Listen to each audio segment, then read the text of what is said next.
Hi there. Welcome to Snyder's. That's me. Music Biz News. And I'm going to begin with this title of an article that has been shared a lot across the internet. The title is More Music is Released in a Day in 2024 than in all of 1989 combined. Now, being the professor type, I was curious, where did this data come from of how much music is being released every day in 2024?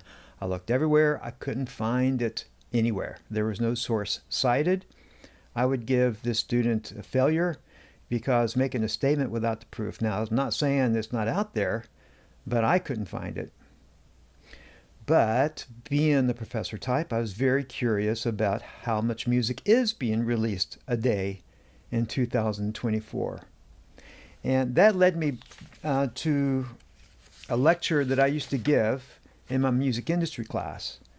And the lecture, although it might have seemed to be a dream crusher, was more to show students what the odds were that they were actually going to make the big times. To show students that nothing's going to come easy in this industry, and if they hope to become a star, they're going to have to really put the work in. They're going to have the knowledge. They're going to have the talent, skills, and fortitude to make it. So what I found back then, the only actual data that I found as far as record sales go was from the month of January in 2016. And I found that there was 592 albums released in January of 2016. And January is typically a slower month because of Black Friday, and Christmas sales is usually, 2 or 3 times more than this. January is typically a little slow because all the big hits have been released and people have bought all the albums they're going to buy. So this was pretty well a low figure as far as probably the rest of the months, but it is the data that I could find. So then I would take this data, 592, I rounded it up to 600, and divide it by 4 weeks. And that meant there was 150 records sold a week in January of 2016, which meant there was 21.42 albums released a day, and that broke down to around an album every hour. So in 2016, and this is before the internet was streaming like it is now and all that kind of stuff, the record industry was still sort of traditional as far as sales go. So the idea that somebody's going to put out an album in January had to realize that they were one of 600 plus albums being released, one every hour. So going back to the title, I was curious about how many albums were released in 1989. And I couldn't find any strong data as far as actual album releases go. The RIAA, Recording Industry Association of America, probably has that data, but I couldn't access it. But I did find a Wikipedia page that lists the names of all the albums released in 1989. And so I physically counted them, and the link will be in the comments below on my blog. And what I found was that in 1989, based on this Wikipedia page and my counting, was there was about 1,194 albums, EPs, and mixtapes released. And assuming that I'm going to round off probably low, but at least 10 songs per album, and you add EPs and mixtapes and all that kind of stuff, I figure there's probably around 11,000 songs released in 1989, 11,000 tunes that are on these records and EPs and stuff. I was, though, able to find how many tracks are released on the streaming services as far as tunes go. 120,000 tracks a day, and that's for all the streams, not just YouTube, but 120,000 tracks a day are uploaded. Now, you might be surprised to find that T Swift isn't the most viewed of all of these songs. That honor goes to Baby Shark. Baby Shark has over 14.5 billion views. That's 5 million views a day. And here is a list of some others. Bath Song and Johnny Johnny Yes Papa and Wheels on the Bus. So a lot of songs for kids. But don't you wish that you had written Baby Shark, one of the most infectious songs ever? But 120,000 tracks a day. Okay, using the same math as my dream crushing presentation. That means there are about 5,000 tracks uploaded an hour, and about 84 every minute, 840,000 a week, 3,360,000 a month, 40,320,000 a year.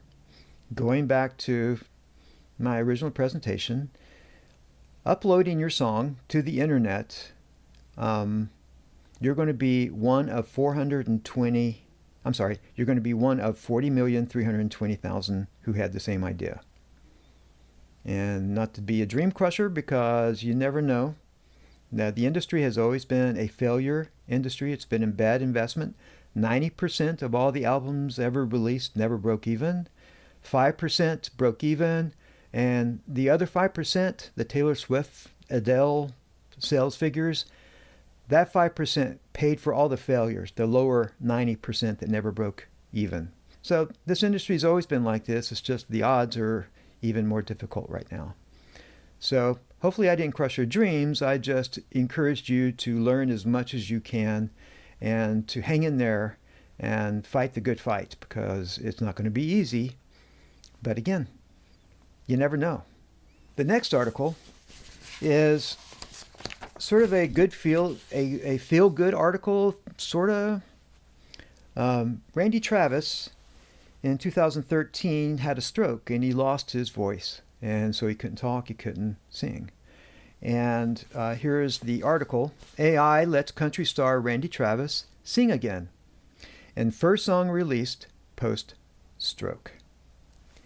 Thanks to artificial intelligence, country star Randy Travis is finally able to sing in quotes again. The 65-year-old, who's known for hits like Forever and Ever, Amen, and I Told You So, suffered a stroke 2013, which left him largely unable to speak or sing. Now, with the help of AI,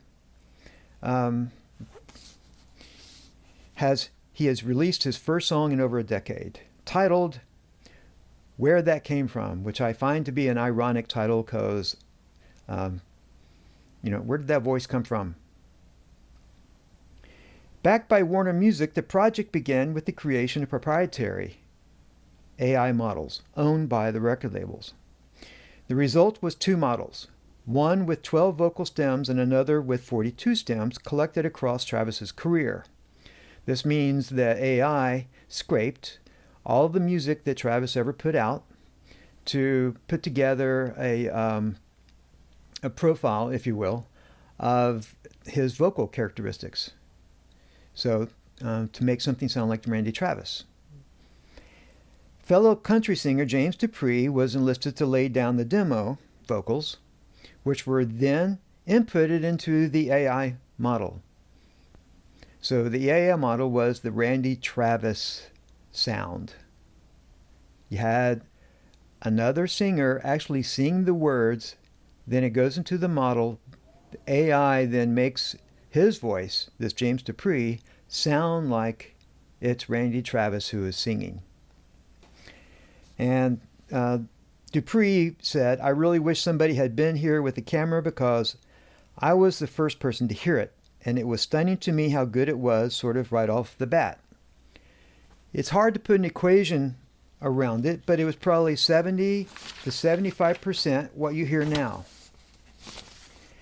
From there, areas deemed not authentic to Travis's performance were edited with the help of a recording engineer. Alterations were then made to things like vibrato, phrasing, and to capture the way Randy Travis sang, sort of his performance features. how much vibrato, when he brings in vibrato, the way he would, carry his voice during a performance. And the good news is you needed a recording engineer to be able to do those kind of edits and manipulations.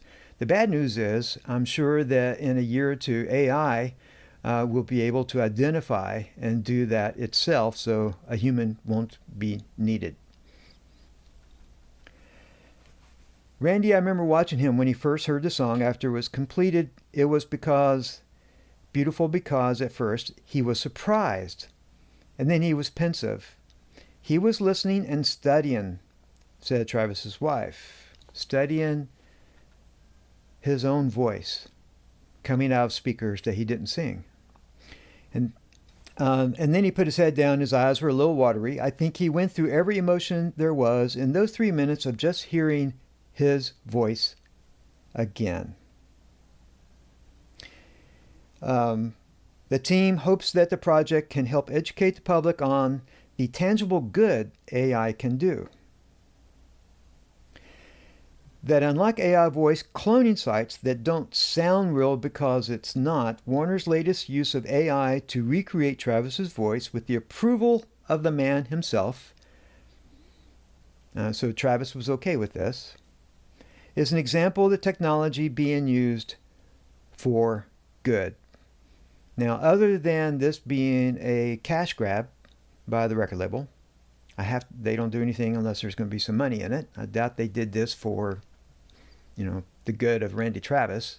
And I'm sure Randy Travis really appreciated the idea that he was going to make some songwriting royalties and all that kind of stuff. I am curious what you think. Feel free to put comments below. This is a song sung by Randy Travis, but not sung by Randy Travis, that sounds like Randy Travis sang it. And do people really care?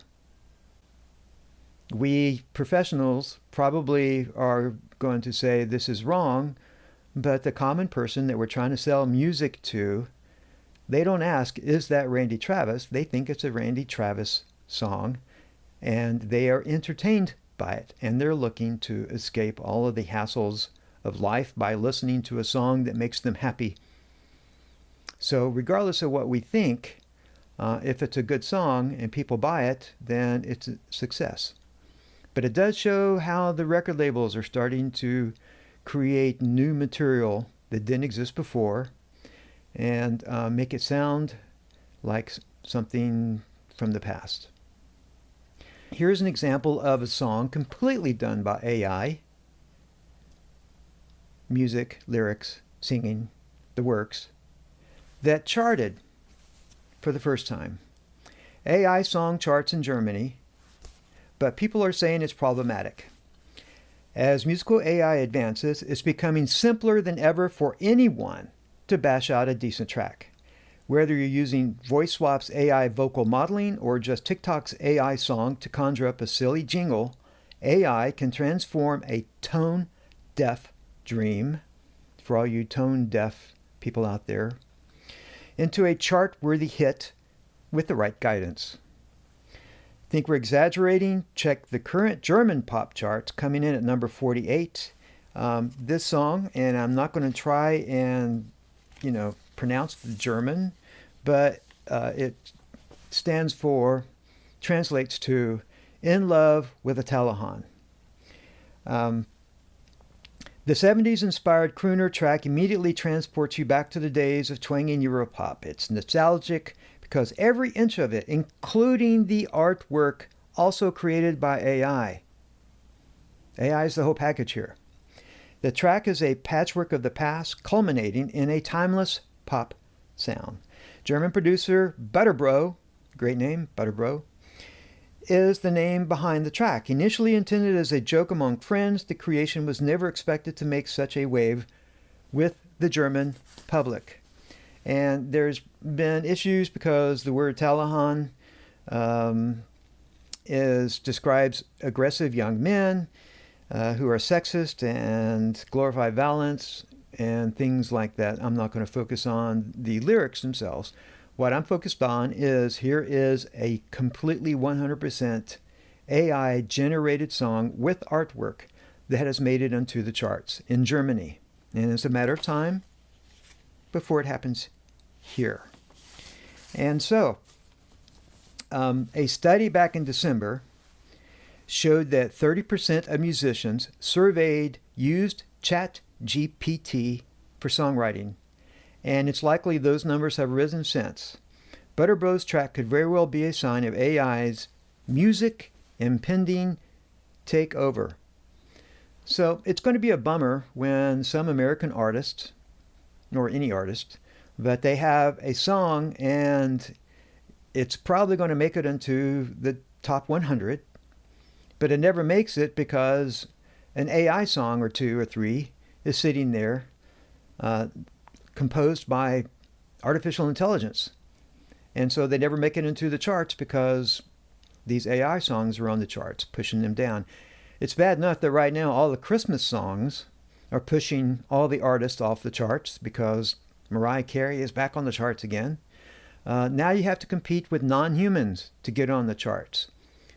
As it wrote here, it's a sign of AI's music impending takeover. Finally, we have Jonesy's cat shit crazy pick. And Jonesy has picked this article. Jellyroll's wife, Bunny XO, slams fan who posted viral video of singer picking his nose. And she wrote, "Let the man eat his damn booger." Jelly was caught on camera picking his nose while on the UFC 309 fight at Madison Square Garden. Jellyroll's wife, Bunny XO, is standing by her man and paying no mind to Boogergate. And I could have an echo, Boogergate, Boogergate, Boogergate.